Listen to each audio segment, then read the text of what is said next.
നമസ്കാരം. ഇപ്പം ഞാൻ പറയാൻ ഉദ്ദേശിക്കുന്ന ഒരു വിഷയം ജ്ഞാനം, അതിനെക്കുറിച്ചാണ് ഇപ്പോൾ ഞാൻ പറയാൻ ഉദ്ദേശിക്കുന്നത്. ഇപ്പം ഞാൻ നേരത്തെയൊക്കെ പറഞ്ഞിട്ടുണ്ട്, ഇനി സത്യയുഗത്തിലോട്ടാണ് നമ്മൾ പൊയ്ക്കൊണ്ടിരിക്കുന്നത്. അപ്പം സത്യയുഗത്തിലോട്ട് കടക്കുന്ന വ്യക്തികൾ നല്ല ആത്മീയ വളർച്ച നേടിയ വ്യക്തികളായിരിക്കും. അപ്പോൾ ഈ ആത്മീയ വളർച്ച എന്ന് പറയുന്നത് അവർ ജ്ഞാനികളായിരിക്കും.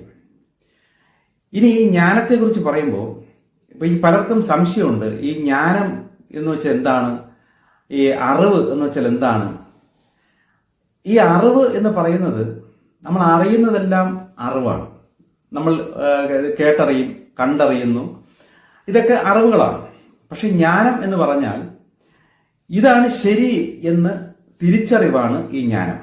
അപ്പം നമ്മുടെ പ്രപഞ്ചത്തിൽ അല്ലെങ്കിൽ നമ്മുടെ ഈ സമൂഹത്തിൽ അല്ലെങ്കിൽ നമ്മുടെ ഈ ഭൂമിയിൽ ഒരു ശരിയുണ്ട്. സൃഷ്ടാവ്, ദൈവം അങ്ങനെ എല്ലാം ദൈവത്തിന്റെ ഒരു ശരിയിലാണ് ഇതെല്ലാം സ്ഥാപിച്ച് പരിപാലിച്ചുകൊണ്ടിരിക്കുന്നത്. ഈ ശരി എന്താണെന്ന് തിരിച്ചറിവ്, ആ തിരിച്ചറിവാണ് ഈ ജ്ഞാനം. കാരണം ഈ ശരികൾ ഇതാണ്, ശരി അതാണ് എന്ന് നമ്മൾ പലയിടത്തു നിന്നും അറിവ് കിട്ടുന്നുണ്ട്. പല വ്യക്തികൾ അല്ലെ പല രീതിയിൽ നമുക്ക് അറിവുകൾ കിട്ടുന്നുണ്ട്. ഈ അറിവ് ഓരോ കാലഘട്ടത്ത് നമ്മൾ ടെക്നോളജിയൊക്കെ വികസിക്കുന്ന അനുസരിച്ചും മനുഷ്യന്റെ ബുദ്ധിവികാസം സംഭവിക്കുന്ന അനുസരിച്ച് അറിവുകൾ ഇങ്ങനെ കൂടുതൽ വന്നുകൊണ്ടേയിരിക്കും. കാരണം ഇതാണ് ശരി, ഇങ്ങനെയാണ്, ഈ കാര്യങ്ങളൊക്കെ അങ്ങനെയാണ്, ഇങ്ങനെ ഓരോ കാലഘട്ടത്തെ മനുഷ്യർക്ക് പുതിയ പുതിയ അറിവുകൾ കിട്ടും. പക്ഷെ ജ്ഞാനം എന്ന് പറയുന്നത് ഈ അറിവുകളിൽ സത്യം എന്താണ്, ശരി എന്താണ് എന്ന തിരിച്ചറിവാണ് ഈ ജ്ഞാനം. അതായത് തിരിച്ചറിവ്. ഈ തിരിച്ചറിവ് ലഭിക്കുക എന്ന് പറയുന്നത് നമുക്ക് അനുഭവത്തിലൂടെ നമുക്ക് തിരിച്ചറിയാൻ പറ്റുള്ളൂ. നമുക്കത് ബോധ്യപ്പെടണം. പല കാര്യങ്ങൾ അറിഞ്ഞു, ഇതിൽ ഏതോ ഒരെണ്ണമാണ് ശരി, അല്ലെങ്കിൽ ഈ ശരിയിൽ ഒരു പൂർണ്ണത വരണം. അതെങ്ങനെ വരും? അവനവൻ തന്നെ അനുഭവത്തിലൂടെ അത് തിരിച്ചറിഞ്ഞ് വരുമ്പോഴാണ് അവൻ ജ്ഞാനിയായി മാറുന്നത്. ഇങ്ങനെ പല പല ജന്മങ്ങളെടുത്താണ് ഒരാത്മാവ് പൂർണ്ണ ജ്ഞാനത്തിലേക്ക് വരുന്നത്. ഈ പൂർണ്ണ ജ്ഞാനം എന്ന് ഞാൻ നിങ്ങളോട് പറയുമ്പോൾ അവൻ ഒരിക്കലും ആ ദൈവത്തോട് എത്തുന്നില്ല. നമ്മളുടെ ഈ എല്ലാ കാലഘട്ടത്തെ ഓരോ ഋഷിവര്യന്മാർ അല്ലെങ്കിൽ യോഗീശ്വരന്മാരൊക്കെ വന്നിട്ട് ഈ പൂർണ്ണജ്ഞാനം എന്ന് പറയുന്നത് ഈ പ്രപഞ്ചത്തിന്റെ പൂർണ്ണജ്ഞാനമല്ല. ഈ പ്രപഞ്ചത്തിൽ അനേക ഡയമെൻഷൻസ് ഉണ്ട്. അതിലെ 3 ഡയമെൻഷൻ എന്ന് പറഞ്ഞ ഏറ്റവും ചെറിയ ഒരു ഡയമെൻഷനിലെ മനുഷ്യൻ എന്ന് പറയുന്ന നമ്മൾ, ആ നമുക്ക് വേണ്ടി വെച്ചിരിക്കുന്ന ഒരു ഹൈ മാർക്കുണ്ട്. ഇപ്പൊ ഉദാഹരണം പറഞ്ഞാൽ 5ാം ക്ലാസ്സിൽ പഠിക്കുന്ന കുട്ടിക്കും ഫസ്റ്റ് റാങ്ക് കിട്ടും. അപ്പൊ 5ാം ക്ലാസ്സിൽ ഒരു ഫസ്റ്റ് റാങ്ക് ഉണ്ട്, അതാണ് ഏറ്റവും ഹൈ. സെക്കൻഡ് റാങ്ക് ഉണ്ട്. ഈ 5ാം ക്ലാസ്സിലെ ഫസ്റ്റ് റാങ്ക് വാങ്ങിക്കുന്ന കുട്ടിയുടെ ആ ഫസ്റ്റ് റാങ്കിന്റെ വാല്യൂ അല്ല 10ാം ക്ലാസ്സിലെ ഫസ്റ്റ് റാങ്ക്. 10ാം ക്ലാസ്സിൽ അത്രയും പഠിച്ച് അത്രയും അറിവുള്ള ഒരു വ്യക്തിക്കും ഒരു ഫസ്റ്റ് റാങ്ക് കൊടുക്കും. ഈ ഫസ്റ്റ് റാങ്കും 5ാം ക്ലാസ്സിലെ ഫസ്റ്റ് റാങ്കും തമ്മിൽ ഒരിക്കലും ഒന്നെന്ന് പറയാൻ പറ്റില്ല.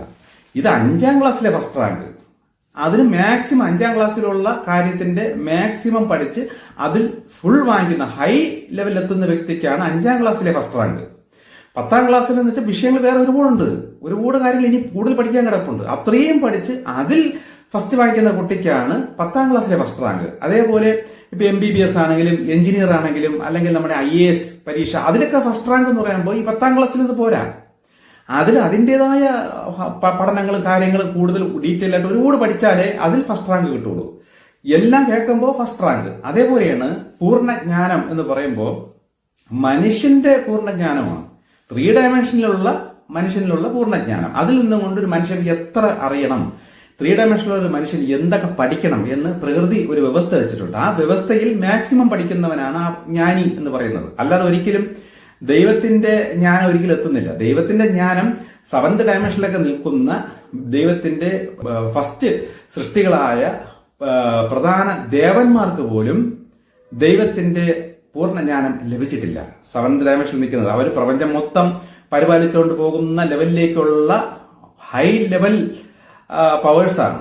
അവർക്ക് പോലും സൃഷ്ടാവായ ദൈവത്തിൽ അല്ലെ ബ്രഹ്മത്തിന്റെ പൂർണ്ണജ്ഞാനം ലഭിച്ചിട്ടില്ല. അപ്പൊ ഈ മനുഷ്യന് പൂർണ്ണജ്ഞാനം ലഭിച്ചു എന്ന് പറയുന്നത് മനുഷ്യന് കൊടുത്തിരിക്കുന്ന ലെവലിന്റെ പൂർണ്ണജ്ഞാനം, അതും ഈ സത്യയുഗത്തിലെ ആ പൂർണ്ണജ്ഞാനം എത്തുള്ളൂ.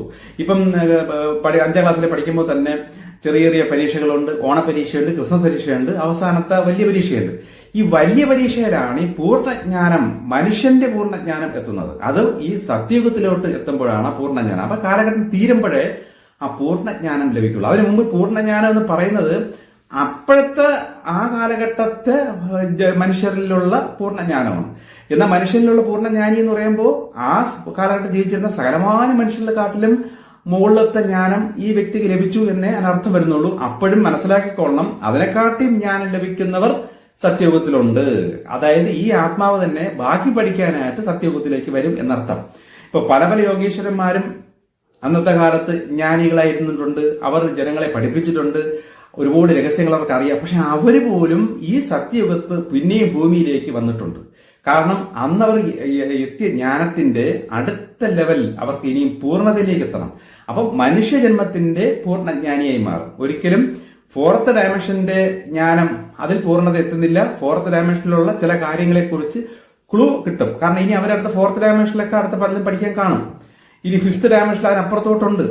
ഇങ്ങനെ കയറിയാണ് ഈ ഒരു ആത്മാവ് ശരിക്കും ഒരു ജ്ഞാനത്തിന്റെ ഹൈ ലെവലിലേക്ക് പൊയ്ക്കൊണ്ടിരിക്കുന്നത്. എന്നാൽ എത്ര പഠിച്ച് എത്ര ഉയരത്തിലെത്തി പ്രധാന ദേവന്മാരുടെ ലെവലിലേക്ക് ഒരു ആത്മാവ് ഉയർന്നു വന്നാൽ പോലും, പഠിച്ച് അത്രയും എത്തിയാൽ പോലും ദൈവത്തിന്റെ അല്ലെ ബ്രഹ്മത്തിന്റെ പൂർണ്ണജ്ഞാനം കൊടുക്കൂല. അത് ഇനിയും മിസ്റ്ററി പോലെ കുറച്ച് മാറ്റും എന്നാണ് എന്നോട് ദൈവം പറഞ്ഞിരിക്കുന്നത്. ഇതൊക്കെ ഈ അന്ത്യകാലത്തായാണ് ഇങ്ങനെയൊക്കെ പറഞ്ഞു തരുന്നത് എന്നും ദൈവം എന്നോട് പറയുന്നു. അപ്പൊ നമ്മൾ ഈ കാലഘട്ടത്ത് പലരും പൂർണ്ണമായി ജ്ഞാനം ലഭിച്ചു എന്നൊക്കെ പറഞ്ഞിരിക്കുന്ന യോഗീശ്വരന്മാരുടെ ലെവൽ അല്ലെങ്കിൽ ഗുരുക്കന്മാരായിട്ട കാര്യങ്ങൾ ഉണ്ടെങ്കിൽ കരുതിക്കൊള്ളണം, ഏതൊക്കെയോ നെഗറ്റീവ് ശക്തികൾ അവരുടെ മനസ്സിനെ നീ പൂർണ്ണനായി എന്ന തോന്നൽ കൊടുത്തിരിക്കുന്നു എന്ന സത്യം തിരിച്ചറിയണം. ഒരിക്കലും ഒരു മനുഷ്യനും 3 ഡയമെൻഷൻ നിൽക്കുന്ന ഒരു മനുഷ്യനും ജ്ഞാനത്തിന്റെ ആ ദൈവിക ജ്ഞാനത്തിന്റെ പൂർണ്ണതയിൽ ഒരിക്കലും എത്താൻ പോണില്ല. അപ്പൊ ഇപ്പോഴും അദൃശ്യ ശക്തിയായി മറ്റ് ഡയമെൻഷനിലൊക്കെ നിയന്ത്രിക്കുന്ന ലെവലിൽ, ഇപ്പം ഉദാഹരണം പറഞ്ഞാൽ ഇപ്പൊ മറ്റ് ഡയമെൻഷൻ നിയന്ത്രിക്കുക എന്ന് പറഞ്ഞാൽ ഇപ്പൊ 5th ഡയമെൻഷനിൽ നിൽക്കുന്ന അദൃശ്യ ശക്തികളാണ് നമ്മളെ സൗരയുദ്ധങ്ങളെയൊക്കെ നിയന്ത്രിക്കുന്നത്. സൂര്യന്റെ ചൂട് കൂട്ടാം, സൂര്യന്റെ ചൂട് കുറയ്ക്കാം, ഭൂമിയും സൂര്യൻ തമ്മിലുള്ള ദൂരം കൂട്ടാം കുറയ്ക്കാം, കറക്കത്തിന്റെ സ്പീഡ് കൂട്ടാം, അതിനകത്തുള്ള തീയുടെ അല്ലെങ്കിൽ ആ ചൂടിന്റെ ശക്തി കൂട്ടുകയും കുറയ്ക്കുകയും ചെയ്യാം, സമുദ്രത്തിന്റെ അളവ് കുറയ്ക്കുകയും കൂട്ടാം. ഇങ്ങനെയൊക്കെയുള്ള നിയന്ത്രണങ്ങൾ ചെയ്യുന്ന ദൂതൻ 4th ഡയമെൻഷനിലെ അദൃശ്യ ശക്തികളെ നിയന്ത്രിക്കുന്ന പവേഴ്സാണ് 5th ഡയമെൻഷനിലുള്ളത്. അപ്പൊ 5th ഡയമെൻഷനിലുള്ളവരാണ് നമ്മുടെ ഈ സൗരത്തിന്റെ ഈ നിയന്ത്രണമൊക്കെ ചെയ്യുന്ന ശക്തികളെയൊക്കെ നിയന്ത്രിക്കുന്നതാണ് 5th ഡയമെൻഷൻ. 6th ഡയമെൻഷനിലുള്ള ശക്തികൾ, അദൃശക്തികളുടെ പവേഴ്സ് എന്ന് പറഞ്ഞാൽ അവർ ഗാലക്സിയെ നിയന്ത്രിക്കുന്ന ശക്തികൾ, നക്ഷത്ര മണ്ഡലങ്ങളെ നിയന്ത്രിക്കാൻ കഴിവുള്ള ദൂതന്മാരാണ്. ഇങ്ങനെ കയറി പോകും. അപ്പം അതിനെക്കാട്ടിൻ ലെവലിൽ ഉയർന്നു വന്ന ഒരു ആത്മാവ് ആ പ്രപഞ്ചത്തെ മൊത്തം നിയന്ത്രിച്ച് പരിപാലിച്ചു കൊണ്ടുപോകാനുള്ള ജോലി ഈ ദൈവം അല്ലെങ്കിൽ സൃഷ്ടാവ ദൈവം കൊടുത്തിട്ടുണ്ടെങ്കിൽ പോലും എവർക്ക് പോലും ആ ദൈവത്തിന്റെ പൂർണ്ണജ്ഞാനം ലഭിക്കുന്നില്ല. ഇതാണ് സത്യം. അപ്പൊ ഇനി ഈ ജ്ഞാനം എങ്ങനെ നമുക്ക് കയറി വരുന്നു? എങ്ങനെ? ഞാൻ പറഞ്ഞതുപോലെ അനുഭവത്തിലൂടെയാണ് നമ്മൾ ജ്ഞാനിയാകുന്നത്. അപ്പൊ ഈ ചെറിയ മനുഷ്യജന്മങ്ങൾ, തുടക്കത്തിലുള്ള മനുഷ്യജന്മങ്ങളിലൂടെ ഒരു ആത്മാഭൂമിയിൽ വരുമ്പോൾ അവന് യാതൊരു ജ്ഞാനവും ഇല്ല. പാറിപ്പറന്ന് നടക്കുന്നു. പിന്നെ നേരത്തെ ഞാൻ പറഞ്ഞതുപോലെ ചില അനുഭവങ്ങൾ വരുന്നു. അതിലൂടെ അവൻ എന്തൊക്കെ കുറച്ച് കാര്യം പഠിക്കുന്നു. ഈശ്വരവിശ്വാസം പോലും വരണമെന്നില്ല തുടക്കം. പിന്നെ ഈശ്വര വിശ്വാസത്തിലേക്ക് വരുന്നു. ഈ പ്രപഞ്ചത്തെ നിയന്ത്രിക്കുന്ന ശക്തി ഉണ്ടെന്ന് തിരിച്ചറിയുന്നു. ഇതിന്റെ അമാനുഷികതയൊക്കെ മനസ്സിലാക്കി പല ജന്മങ്ങളിലൂടെ ഒരു ലെവൽ എത്തുമ്പോഴാണ് ഇതിന്റെയൊക്കെ പിന്നിലെ സത്യം എനിക്ക് തിരിച്ചറിയണം എന്ന ലെവലിലേക്ക് ആ ആത്മാവ് എത്തുന്നത്. അപ്പോഴാണ് അവൻ ജ്ഞാനം അന്വേഷിച്ച് തുടങ്ങുന്നത്, ജ്ഞാനിയായി മാറുന്നത്, അറിവ് അന്വേഷിച്ച് തുടങ്ങുന്നത്. അതിന് മുമ്പൊക്കെ എങ്ങനെയാണ്?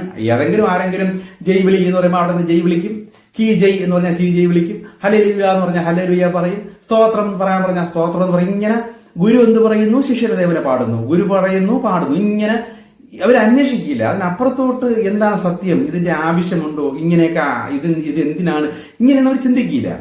ദൈവികമായി നിൽക്കുന്ന ഒരു ഗുരുവിനെ കാണുന്നു, ആ ഗുരു എന്ത് പറയുന്നു അതനുസരിക്കുന്നു. ഈ ലെവലിലേക്ക് എത്തിയതിനു ശേഷമാണ് അടുത്ത ജന്മത്തിലേക്കൊക്കെ വരുമ്പോൾ അവർക്ക് ഈ ജ്ഞാനിയാകണം എന്ന ലെവലിലേക്ക് ആത്മാവ് ഉയർന്നു വരുന്നത്. അപ്പം വരുന്ന പ്രശ്നം, എപ്പം വരുന്ന ഗുണമെന്ന് വെച്ചാൽ സംശയങ്ങൾ വരും. ഇപ്പൊ ഗുരു ഇന്നത് പറഞ്ഞാൽ അതിന്റെ ആവശ്യമുണ്ടോ, അതെന്തിനാണ് എന്ന് തിരിച്ചു തന്നെ ചോദിക്കും.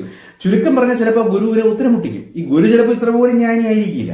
അവനൊരു കച്ചവടത്തിന് വേണ്ടിയിട്ട് അല്ലെങ്കിൽ ഏതെങ്കിലും അദൃശക്തികളുടെ നിയന്ത്രണത്താൽ എന്തൊക്കെയോ ചെയ്തുകൊണ്ടിരിക്കുന്ന ഒരു ഗുരുവായിരിക്കാം. പക്ഷെ ജ്ഞാനിയായ ഒരു ശിഷ്യൻ ഗുരുവിനോട് സംശയങ്ങൾ ചോദിക്കും. ഇതിന്റെ ആവശ്യം, കാര്യം ഈ ആത്മാവിന് അതിന്റെ സത്യം അറിയണം. ഈ സത്യം അറിയണം എന്ന് ആഗ്രഹിച്ച് തുടങ്ങുന്നതാണ് ഈ ജ്ഞാനത്തിന്റെ ലക്ഷണം. അപ്പൊ അവന് സംശയങ്ങൾ തീരില്ല. പലതിന്റെയും സത്യം അറിയണം. കാരണം ഞാൻ പറഞ്ഞല്ലോ, അറിവ് എന്ന് പറഞ്ഞാൽ പല ഭാഗത്തുനിന്ന് കിട്ടും.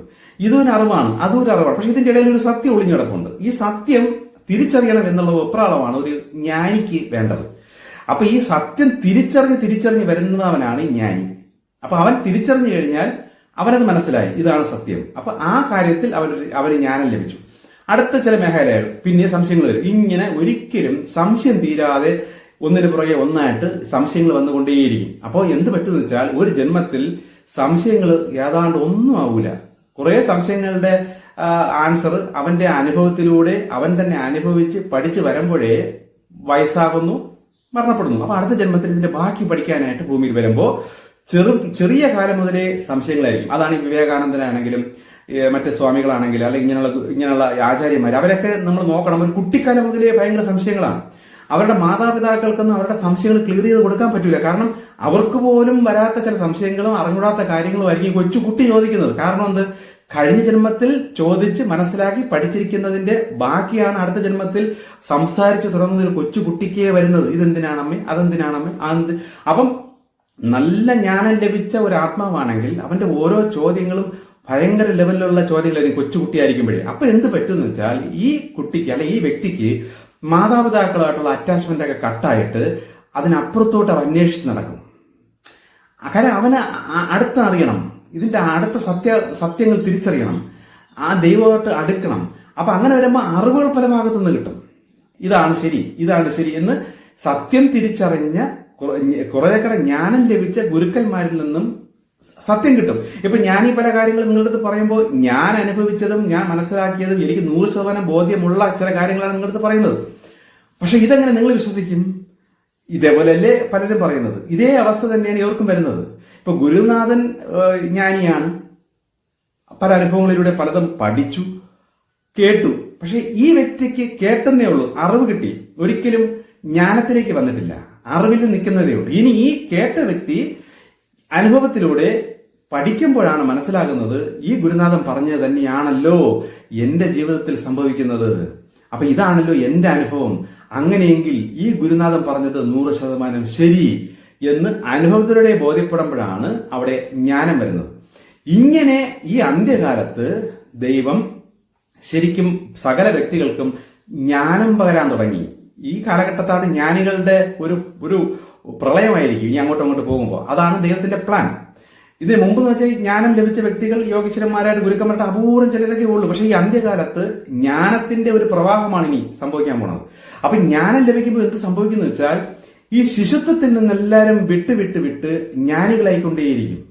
ഈ ജ്ഞാനത്തിന്റെ ഈ ദൈവം കൊടുക്കുന്ന ഏറ്റവും വലിയൊരു ജ്ഞാനം ലഭിക്കേണ്ട ഒരു മേഖലയാണ് ദൈവം എന്താണ്, ആരാണ്, നമ്മുടെ പ്രാർത്ഥന എന്താണ്, നമ്മുടെ ആത്മാവ് എങ്ങോട്ടാണ് പോകേണ്ടത്, നമ്മുടെ ആത്മാവിന്റെ ശക്തി എന്താണ്. ഇതൊക്കെയാണ് ഈ 3 ഡയമെൻഷനിൽ വെച്ച് ഒരു മനുഷ്യൻ പഠിക്കേണ്ട ആ മെയിൻ കാര്യങ്ങൾ. ഇത് ആചാര്യന്മാർ പറഞ്ഞു കൊടുത്തിട്ടുണ്ട്. ഇപ്പം അഹം ബ്രഹ്മാസ്മി അല്ലെങ്കിൽ തത്വം അസി എന്നൊക്കെ പറഞ്ഞ് നമ്മളിൽ തന്നെ എല്ലാം ഉണ്ട് എന്നൊക്കെ പറഞ്ഞിരുന്ന ചില സത്യങ്ങളുണ്ട്. പക്ഷെ ആ പണ്ടത്തെ കാലത്ത് ഈ സത്യം തിരിച്ചറിയുന്ന ഈ ജ്ഞാനികൾ, അതായത് അപൂർവം ചിലർ, ഞാൻ പറഞ്ഞിട്ടുണ്ടല്ലോ, അപൂർവം വിരലിലാവുന്ന ചില ഗുരുക്കന്മാരൊക്കെ അന്നുള്ളൂ. അവർ സത്യം പറയുമ്പോൾ ഇതെന്താണ് എങ്ങനെയാണെന്ന് പോലും സാധാ ജനങ്ങൾക്ക് അറിഞ്ഞൂടാ. അവരപ്പോഴും ശിശുത്വത്തിൽ നിൽക്കുകയാണ്. അവരുടെ ഉള്ളിലുള്ള ആ ദൈവത്തിന്റെ ആ ഒരു ചൈതന്യം അല്ലെങ്കിൽ ആ പ്രപഞ്ചമായിട്ട് കമ്മ്യൂണിക്കേറ്റ് ചെയ്യാൻ വേണ്ടി ദൈവം വെച്ചിരിക്കുന്ന ആ ചൈതന്യത്തെ അവർക്ക് തിരിച്ചറിഞ്ഞുകൂടാ. അവർക്ക് തിരിച്ചറിയാതെ ആ കമ്മ്യൂണിക്കേഷന് വേണ്ടി സഹായിക്കാൻ വേണ്ടി ജന്മജന്മാന്തരമായി നിൽക്കുന്ന, പഠിക്കാനായി നിൽക്കുന്ന ആത്മാവും നമ്മുടെ ഉള്ളിലോ ഇതിനെക്കുറിച്ചൊന്നും അവർക്ക് അറിഞ്ഞൂടാ. അവർ കാണുമ്പോൾ സിംഹത്തെ കാണുന്നു, പുലിയെ കാണുന്നു, അത് കാണുന്നു, ഇതിനോടൊപ്പം തന്നെ ഉയരുന്ന ആകാശത്തു നിന്നൊക്കെ പറന്നിറങ്ങി വരുന്ന ഏലിയൻസിനെയൊക്കെ കാണുന്നു. അപ്പൊ ഇവരെയൊക്കെ അങ്ങ് ദൈവം എന്ന് വിചാരിച്ച് അവരെയൊക്കെ പ്രാർത്ഥിച്ചും അവരെ തൊഴുതും. കാരണം അത്രയും മനുഷ്യന്റെ ജ്ഞാനമുള്ളൂ, അത്രയും വളർച്ചയുള്ളൂ, ജ്ഞാനിയായുള്ള ലെവലിലേക്ക് വന്നിട്ടില്ല. അപ്പോ ഈ ഗുരുക്കന്മാർ പറയുന്ന കാര്യങ്ങളൊന്നും ഇവർക്ക് ഗ്രഹിക്കാൻ കഴിയാത്തത് കൊണ്ടാണ് ഗുരുക്കന്മാർ അവർക്ക് ഗ്രഹിക്കാൻ പറ്റുന്ന ലെവലിൽ, അവർക്കും ആത്മീയ പവർ, ആത്മാവിന്റെ ശക്തി കിട്ടത്തക്ക ലെവലിലേക്ക് ചില അടിസ്ഥാന കാര്യങ്ങളൊക്കെ പറഞ്ഞ് ശിശുക്കൾ എന്ന ലെവലിലാണ് ഈ വിഗ്രഹാരാധനയും അത് ആ ലെവലിലേക്ക് കൊണ്ടുപോകുന്നത്. ഈ മനുഷ്യരാണോ അവന്റെ ഉള്ളിൽ അത് ഉണ്ടെന്നും അതിനെ വളർത്തിയെടുക്കാൻ വേണ്ടിയിട്ടാണ് ശരിക്കും ദൈവം നമ്മളെ അയച്ചിരിക്കുന്നത് ഇങ്ങനെയുള്ള സത്യങ്ങളൊന്നും അവർക്ക് അറിഞ്ഞൂടാ. അപ്പം അവനവനെ തന്നെ ഇത് തിരിച്ചറിഞ്ഞ് അവന്റെ ഉള്ളിലെ ചൈതന്യത്തെ വളർത്തിയെടുക്കാം. പക്ഷെ ഇത് അറിഞ്ഞൂടാത്ത കാലത്തോളം ഇവൻ ശിശുത്വമായി നിൽക്കുമെന്നും ഈ ചൈതന്യത്തെ വളർത്താനായിട്ട് ആ ശക്തിയുള്ള ആവാഹന പ്രക്രിയയ്ക്കൊക്കെ കഴിവുള്ള ഗുരുക്കന്മാര് പ്രകൃതിയിലുള്ള ഈ ശക്തികളെ കല്ലിലും ലോഹങ്ങളിലും ഒക്കെ ആവാഹിച്ച് അതിലൂടെ മനുഷ്യർക്ക് പകർത്തി കൊടുക്കുന്ന രീതിയാണ് ഈ വിഗ്രഹങ്ങളിലൂടെയൊക്കെ അന്നത്തെ യോഗീശ്വരന്മാർ ചെയ്തുകൊണ്ടിരുന്നത്. ഇത് ഇന്നേ വരെ തുടരുന്നുണ്ട്. പക്ഷേ ഈ ആത്മവളർച്ച നേടുന്ന വ്യക്തികൾക്ക് പിന്നെ അവർക്ക് മനസ്സിലായി ഈ തത്വം അസി അല്ലെങ്കിൽ അഹം ബ്രഹ്മാസ്മി നമ്മൾ തന്നെയാണ് എല്ലാം, നമ്മുടെ ഉള്ളിൽ തന്നെ എല്ലാം ഉണ്ട് എന്ന സത്യം തിരിച്ചറിയുന്നവർ അനേകരുണ്ട്. അവർ തിരിച്ചറിവ് കിട്ടുമ്പോൾ ഈ ശിശുത്വമാവുന്ന ആ വിഗ്രഹത്തിലൂടെ പകരുന്ന ആ പ്രക്രിയയൊക്കെ അവർ തന്നെ മതിയാക്കിയിട്ട് ദൈവം നമ്മുടെ ഉള്ളിൽ തന്നെ ഉണ്ട് എന്ന് വിചാരിച്ച് സത്യം മനസ്സിലാക്കി ജീവിക്കാൻ തുടങ്ങി. അങ്ങനെ അനേകരുണ്ട്. ഈ അന്ത്യകാലത്ത് ഈ ജ്ഞാനം, ഈ അനുഭവം, ഈ അറിവ് ലഭിക്കുന്ന ജനങ്ങൾ ഒരുപാട് കൂടുതലായിരിക്കും. അങ്ങനെ അവരിലൂടെയാണ് അടുത്ത യുഗം ദൈവം പ്ലാൻ ചെയ്തിരിക്കുന്നത്. അത് അത്രയും ജ്ഞാന വളർച്ച വന്ന് ഈ വിഗ്രഹാരാധനയും ഇതിന്റെ പിറകെയും അല്ലെങ്കിൽ ഗുരു എന്ന് പറയുന്നു അതേപോലെ അനുസരിക്കുന്ന കുറെ ശിശുക്കൾ, അതല്ല ദൈവത്തിന് വേണ്ടത്. അങ്ങനെയുള്ളവർ ഉണ്ട്, ഇല്ലെന്നല്ല. പക്ഷെ അവരിൽ നിന്നെല്ലാം ഇതെല്ലാം കളഞ്ഞും കൊണ്ട് നമ്മുടെ പ്രവൃത്തിയാണ് ഈശ്വരൻ. നമ്മുടെ നല്ല പ്രവൃത്തിയിൽ നമ്മുടെ പോസിറ്റീവ് വളരും, നമ്മുടെ തിന്മ പ്രവൃത്തിയിൽ നമ്മളിലുള്ള നെഗറ്റീവ് വളരും. ഇതിനെയൊക്കെ സ്വാധീനിക്കുന്ന ശക്തികൾ നമുക്ക് ചുറ്റുമുണ്ട്. ഇതെല്ലാം നമ്മളിൽ തന്നെയാണ്. നമ്മൾ തന്നെയാണ് ഇതിന്റെ എല്ലാം കാരണക്കാരൻ. നമ്മളെ ആത്മാവിനെ പവർഫുൾ ആക്കിയാൽ നമ്മൾ ആത്മാവ് തന്നെ സകല അമാനുഷികതയ്ക്കും കഴിവുണ്ട് എന്നൊക്കെ തിരിച്ചറിഞ്ഞ് നമ്മളെ ആത്മാവിനെ പവർഫുൾ ആക്കി വിടുന്ന, ആത്മാവിനെ ദൈവത്തിലേക്ക് വിട്ടുകൊടുക്കുന്ന ലെവലിലേക്ക് ഒരു മനുഷ്യൻ ഉയർന്നു വരുന്ന ഒരു കാലഘട്ടമാണ്. ഈ സത്യങ്ങളെല്ലാം തിരിച്ചറിഞ്ഞ് ആ മനുഷ്യൻ അവന്റെ ആത്മാവിനെ പവറാക്കി കൊടുക്കുന്ന ഒരു കാലഘട്ടമാണ് ഇപ്പോ നടന്നുകൊണ്ടിരിക്കുന്നതും. ഈ കാലഘട്ടത്താണ് ശരിക്കും ഈ ജ്ഞാനത്തിന്റെ ഭയങ്കരമായ ഒരു വളർച്ച ജനങ്ങളുടെ ഇടയിൽ സംഭവിക്കുന്നത്. അതുകൊണ്ടാണ് ഇനി കുറച്ചു കാലത്തേക്ക് അല്ലെങ്കിൽ സത്യയുഗം വരുന്നത് വരെ ഈ ജ്ഞാനത്തിന്റെ ദേവന്റെ കാലഘട്ടം എന്ന് പറയുന്നത്.